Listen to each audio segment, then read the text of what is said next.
Welcome again, everybody. Today we're going to be taking a reading from a section of Living Wisely, Living Well. And Swamiji, in the days preceding and following this one, has been speaking about the voice and about speaking, communication with others. And today's reading is relatively short. It's only 2 sentences, and let me read. Swamiji says, think time and space when you speak. Give others the time they need to absorb your ideas and the space to enlarge on their own. When we're speaking with another person, or perhaps even in giving a discourse, it really is a conversation. It's not a one-sided thing. Even something like this, we're doing a webinar, which makes it a little bit more one-sided because I'm not able to receive feedback very easily from you. But a normal conversation or a discourse it's a conversation in which both parties play a part. And there's the act of speaking, but then there's also the act of listening. And of course, when it's a one-on-one conversation, both speak and both listen at the same time.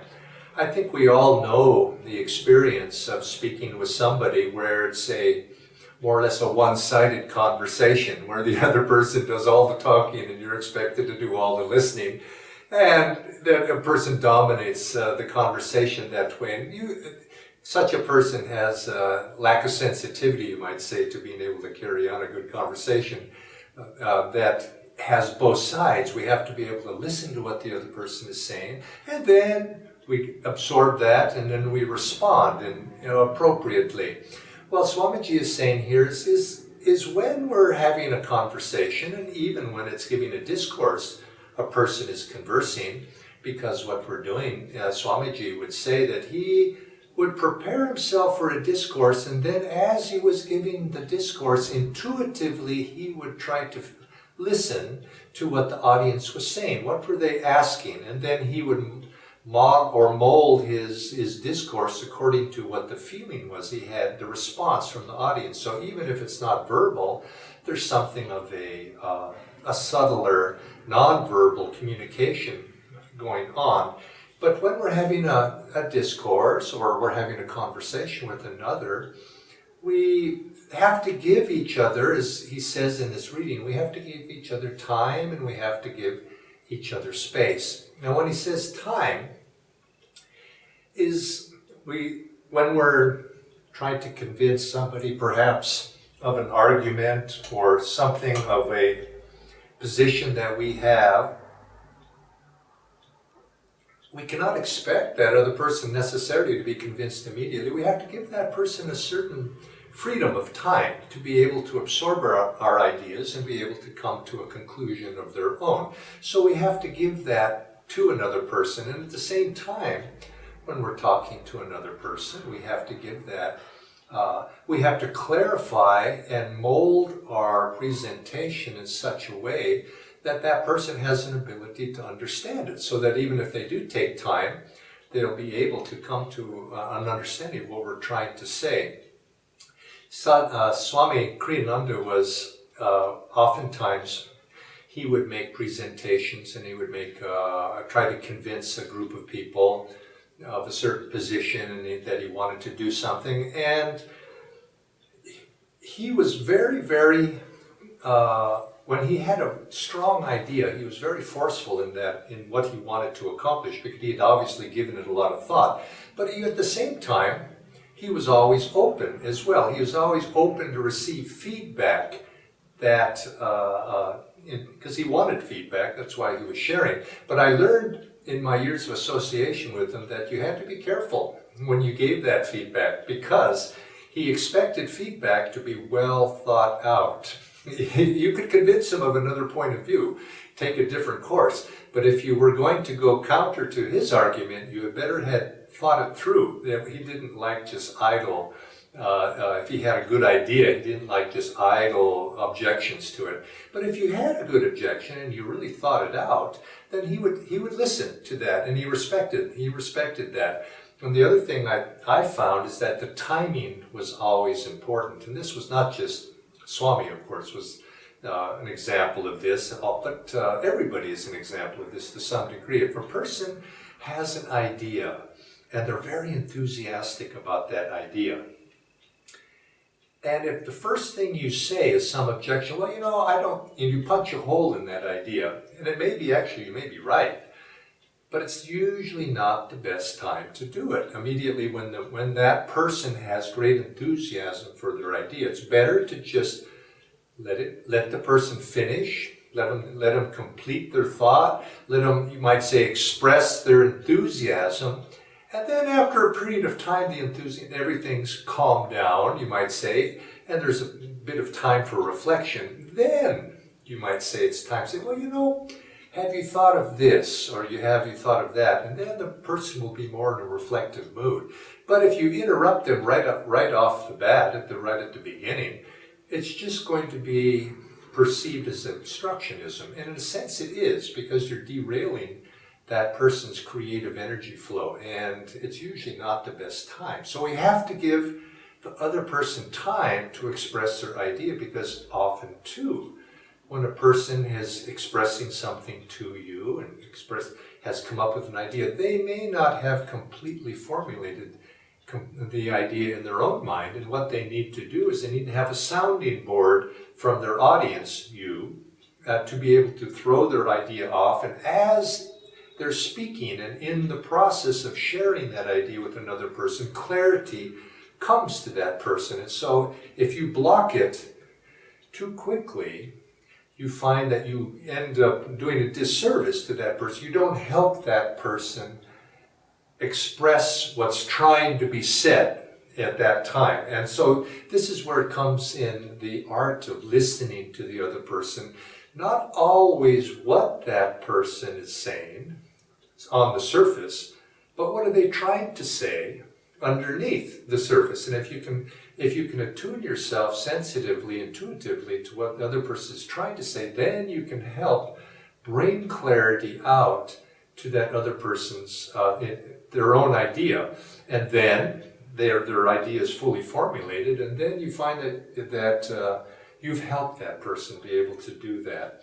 It's also a matter of timing. When we speak of time, giving person time, it's also, we have to use timing as well. A person at different times in their life are ready to hear something that you have to be discerning enough to understand if a person can hear your criticism, if it's going to be criticism, or if it's going to be a contrary thought. You have to be able to pick your timing right, as I mentioned that with letting a person finish their thoughts and so on, doing it afterwards. But even sometimes when a person will come to me and they'll very sincerely and honestly, they'll say, I'd like your advice on something. And that's one of those things where it's always tricky to know whether you should give a person advice. You have to think about it. Is the person able to listen to the advice that you perhaps think that they ought to, a course that they might want to follow? Oftentimes they want advice, but more often than not, they want confirmation of what they're doing. They're not really looking for advice. So oftentimes when very jokingly sometimes with people that I know, I would say, are you looking for my advice or are you looking for my support? And I remember asking this to one fellow, and he thought about it, and he says, well, really, I just want your support. I don't really want your advice. And I says, okay, that's great what you're doing. I really support you. And although if you really wanted my advice, I might have said something differently. So you have to, of course, we were joking a little bit, but there's a certain element of truth in that. We have to give each other, there's a certain timing that is right, and the appropriateness of when you're speaking with another person. But most importantly, if you're having this conversation, is to be able to listen to what the other person, and then You speak and then the other person listens back. And you have, in this way, you both grow. That word con in conversation means together. And so it's something, a good conversation is something that you do together. And it's not, and each side of that conversation plays a very important point. Now the second element that Swami brings up here is he brings up giving a person time, but also giving a person space. And I was thinking, what is that? Giving a person space in their conversation. Well, one is giving a person is the time, and you might say the freedom to be able to fully express what they're trying to say. In other words, if a good friend listening to another friend is open and the friend knows that they can say whatever they need to say, and you're not going to judge, you're not going to hold it against them. You're being honest with each other, and you can listen in that way, and that person knows that you're there to support them. And so in a sense, you give a person space to be able to say what they'd like to say, and maybe they are actually looking for honest feedback. So you give people space in that way.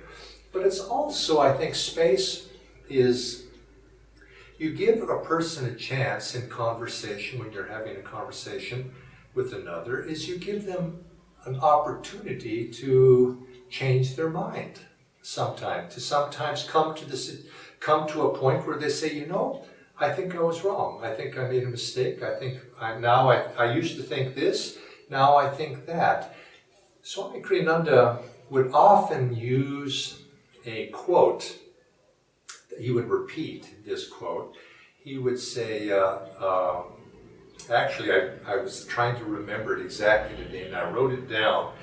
And he would say about consistency, a foolish consistency is the hobgoblin of little minds. In other words, have you noticed how sometimes people, they will take a position on something, and because they took the position, they become invested in it. And then it's impossible to get them to change their mind about that because perhaps their ego is at stake, their reputation is at stake. Well, I said this, and so now I have to stick with it. And they bury themselves deeper and deeper and deeper, perhaps, into that position.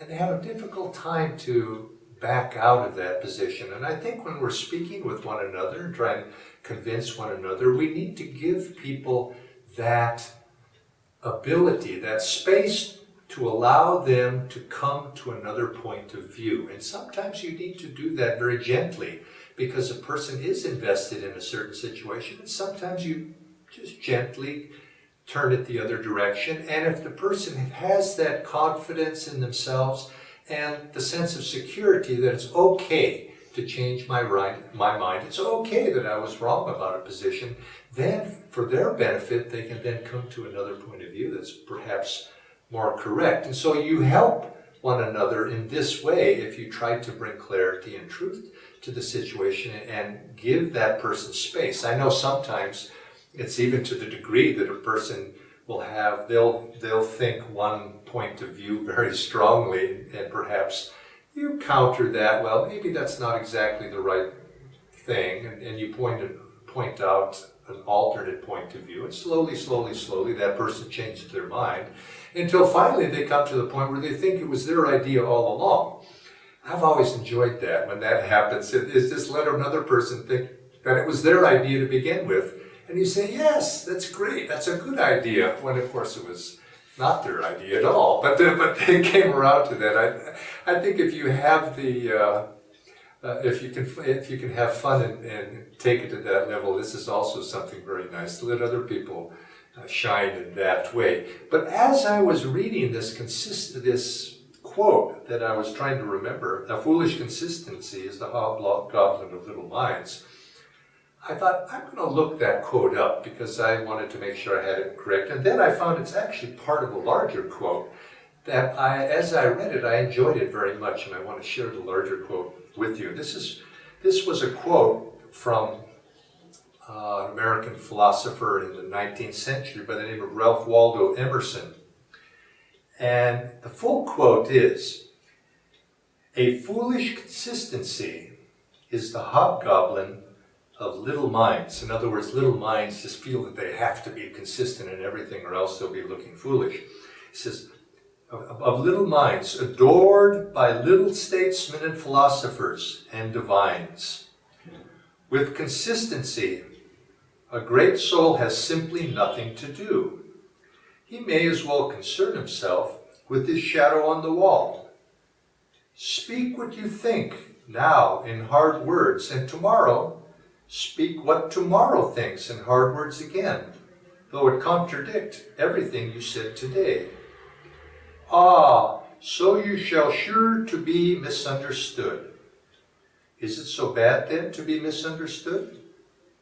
Pythagoras was misunderstood, and Socrates, and Jesus, and Luther, and Copernicus, and Galileo, and Newton, and every pure and wise spirit that ever took flesh. To be great is to be misunderstood. I like that. That's to be great is to be misunderstood. In other words, the larger point he was making here is don't feel that we have to be absolutely consistent if you change your mind. If you take a new view on something, don't become ossified. It be fluid enough to, as truth reveals itself to you, be willing to adjust your view if truth seems to be pointing in another direction. Because what is it that we really want in life? We want to find truth. We want to express truth. And if we're shown to be in error, it's to our benefit to be able to recognize that rather than becoming entrenched in that error. And so this is too an element of giving space to one another to be able to adjust their opinions, to be able to adjust their points of view, to be able to even go 180 degrees and say, I was wrong. Because if you give that space to somebody else, they're going to give that space to you. And this is what makes a very enjoyable conversation with somebody. And I respect somebody who can say, yes, I've changed my mind. I now see a larger picture here. So often, many people find this very difficult to be able to change their minds that way. Swami goes on in this reading. It wasn't actually in today's reading, but he goes on in this section of the readings, both the day before and the day after, and a few others. He's talking about making a presentation, speaking, using the voice when you're speaking, and to speak consciously and use the voice as a tool, as an instrument to convey vibration, because that's what the voice is the voice is merely making vibration, but in the literalness of the words, we're also, through the voice itself, we're conveying a state of mind, we're conveying something of our personality, of our own consciousness, just through the use of the voice. And Swami makes this point that when we're speaking, to try to be conscious of that. And now he recommended, actually, that if you are a public speaker, but even if you're not, if you're conscious of your voice and you want to do better with it, he recommended taking singing lessons. He said this is very good, because it helps train the voice and also makes you conscious of the use of the voice. And so Swami himself was a very good singer, and he would demonstrate different ways of singing when he would sometimes talk about this subject. He said, a singer you can place your voice in different parts of the body, and you can resonate from different parts of the body. You can place the sound that you're making in the head, and you can sing from the head, and you convey a certain attitude or a certain vibration there. Or you can place the sound in the throat. And by the way, he said, if you want to convey calmness, he says, put your attention here at the throat and try to feel as if you're expanding outward. Your voice is carrying a vibration outward from this. This is the Vishuddha chakra. This is, and the quality of that chakra is calmness, positive quality. And so if you go out from that center, you can put calmness into your voice to perhaps calm a situation. But then again, he used the example of the heart. And now this is, the famous opera singers are always, singing very vibrantly from the heart, putting their feeling into it. Now, sometimes that feeling can be emotional, but if you take it up on a higher octave, that feeling from the heart can also be devotional. And so you also gain quite a bit of volume when you speak from the heart. And so he would say, to speak, try to project from your voice certain parts of the body speaking. And I noticed this as having been in Europe for a number of times, the different countries in Europe, how they speak differently. And you see this also in India as well, different parts of the country. But in Europe particularly, the difference between the Northern Europeans, where consonants are emphasized, and so that the languages take on a certain quality, let's say.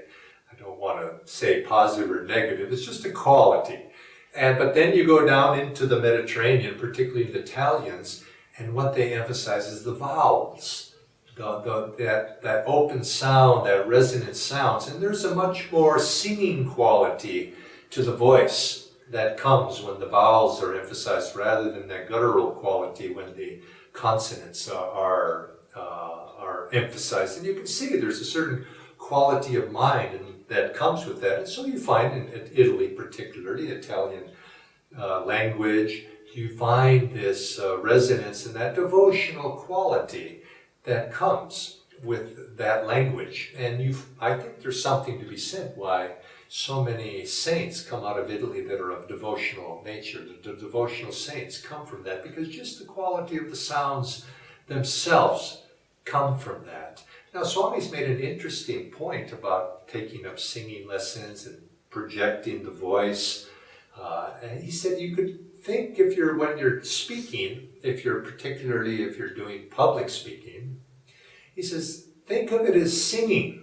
Now, he didn't mean that literally, in the sense that you're singing your words, but he was meaning to think of it intuitively. He was trying to make it melodious of what you're trying to say. Now, I would sound foolish if I tried to emulate that, but he said, sing your words beautifully. Now, he of course put great emphasis on the words he chose very consciously to use, but he would do it that way, modulating the voice so that it's not flat, keeping the tone, different levels of tone, and to be expressive, in other words, in your use of the language.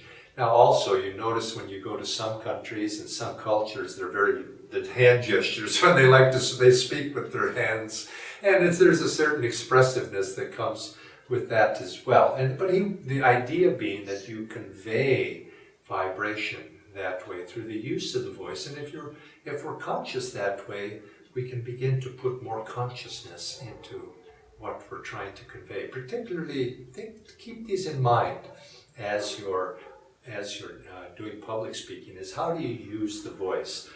When I first myself began to speak publicly, I noticed that when I was nervous, I would speak very rapidly. My voice would speak up quite, and I would start to go very quickly with what I would say. And I could tell immediately that, oh, no, just calm down and go slow. And if you're like me, and that you find that public speaking, perhaps it makes you nervous, watch your voice that way. If you slow down and you use your voice and bring out those vowels in the language that you're using, you'll find that it calms everything down, especially if you speak here from the point at the throat. So these were just a few suggestions that use the voices. This is summing up what Swamiji said. Give people space, give people time.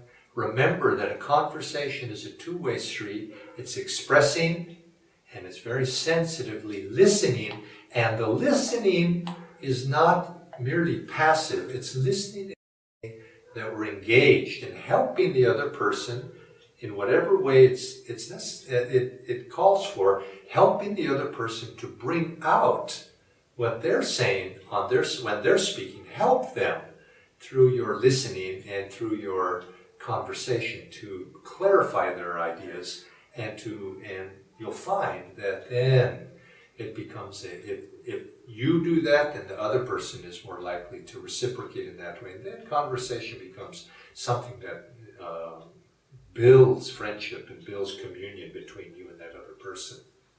So many blessings to you this week, and we hope you have the opportunity to join us again next week for Living Wisely